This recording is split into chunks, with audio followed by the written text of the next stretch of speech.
Today we're talking about finding a place for your Christian band to practice. It's no secret that a great band practice spot can be a challenge to find. Most bands never find the perfect spot to practice. Usually bands end up trying to balance what they need with what's available and what they can afford. In the Christian music ministry, that usually means bands take whatever they can get for free and make do. Ideally, the best practice spot would have these things: no stairs up or down to carry equipment, appropriate heating and cooling. Unvented kerosene heaters are not good. The ability to prevent theft by locking up equipment. It should be centrally located to all band members' homes, have several electrical circuits, have a sound barrier or insulation so as not to disturb the neighbors or children's bedtimes. The room needs to be dry, and you need to be able to leave your equipment set up. Most bands practice in the basement or garage of a band member's home. Sometimes this arrangement works well, but most often it starts out well and ends badly. If you're practicing in a band member's home or garage, remember that the rest of the family is affected by band practice. At first, when the band is new and exciting, the family may not mind a few inconveniences. But as time goes on, these nuisances can begin to grate on the family and eventually become problems. So here's some of the problems that happen when a band practices at a member's home. Increased expenses in utility bills. The noise level interferes with children's bedtimes or other family activities. Spouses often feel the need to provide beverages, snacks, and some meals for the entire band. This increases expenses and causes extra cleanup and preparation. Band members need to stop by during non-practice times to pick up some equipment. Their timing may not always be convenient for the family. The band equipment takes up space that the family may grow to need. And band members tend to confide in and vent to the spouse whose home they use for practice. Band members borrow household items and leave them in the practice area. And band members don't keep the practice area to household levels of cleanliness. So then band members become resentful when asked to move practice to a different home. If the band must practice at a member's house, it would be wise to periodically ask the family if band practice at their house still works for them. Often, minor changes can prevent larger problems if they're made before the band becomes a major irritation. Most problems can be prevented if the band members constantly remember that the practice spot is being loaned to the ministry by the family. The practice spot does not belong to the band. Any hospitality or help the family provides is a gift to the band. One of the best options for a band practice space is a local church, especially the youth group rooms.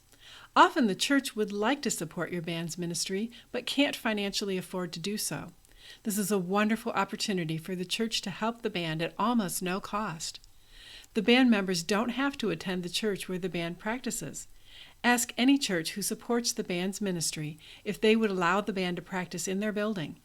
Youth group leaders tend to be very supportive of this arrangement because it lends a certain rock star status to the church to be able to say a band practices in their room. It's generally not a good idea to share equipment with the church except in emergencies. Bands often play late on Saturday nights, requiring them to go to the church and set up for Sunday morning service after the gig. This is annoying and exhausting, and so is usually not done with any kind of excellence for the Sunday service. Also, the band often ends up paying for most equipment repairs because the church feels that the band probably caused the damage or put the most wear on the equipment. Help each other out by sharing equipment when necessary, but work towards owning and maintaining your own gear. A final option for practice space is storage and rental units. They're not free, but if there aren't any other free options available, this is a reasonable place to look. Be sure to call around and compare prices as well as length of contract. Make it very clear to the person quoting prices why you want the unit so they can decide if a band practicing on their site is appropriate. Of course, the dream of almost every musician is a barn in the country, a plush heated and cooled barn built especially for practice and equipment storage.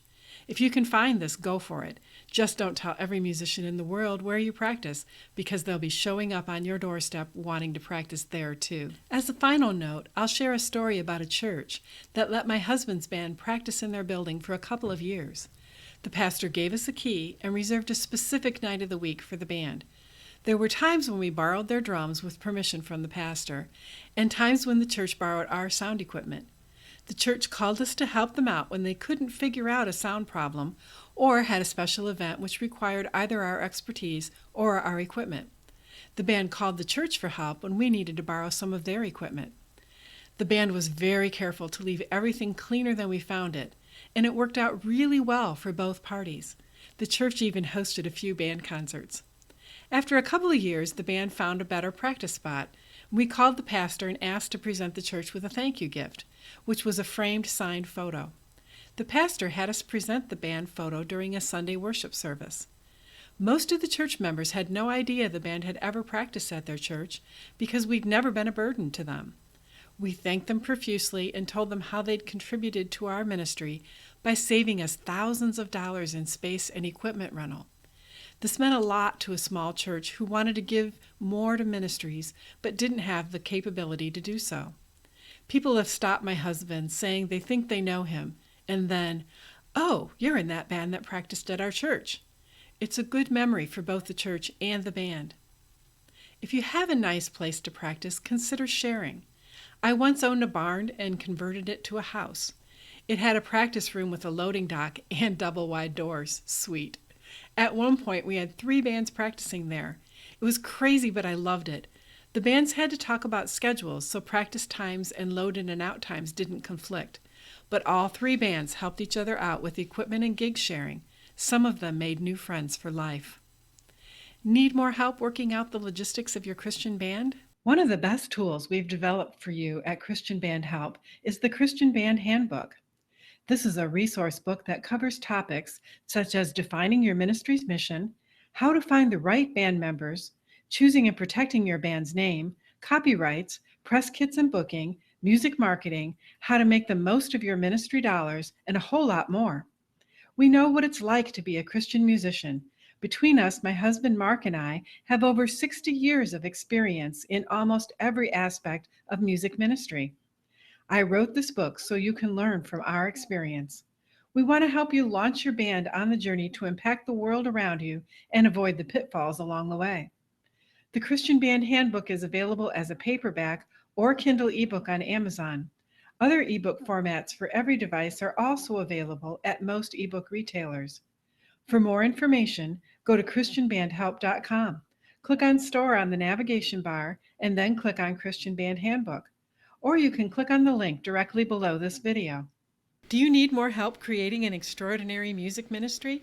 Check out all the resources and articles on christianbandhelp.com. And as always, feel free to email Marie at christianbandhelp.com with questions. Thanks for joining me today.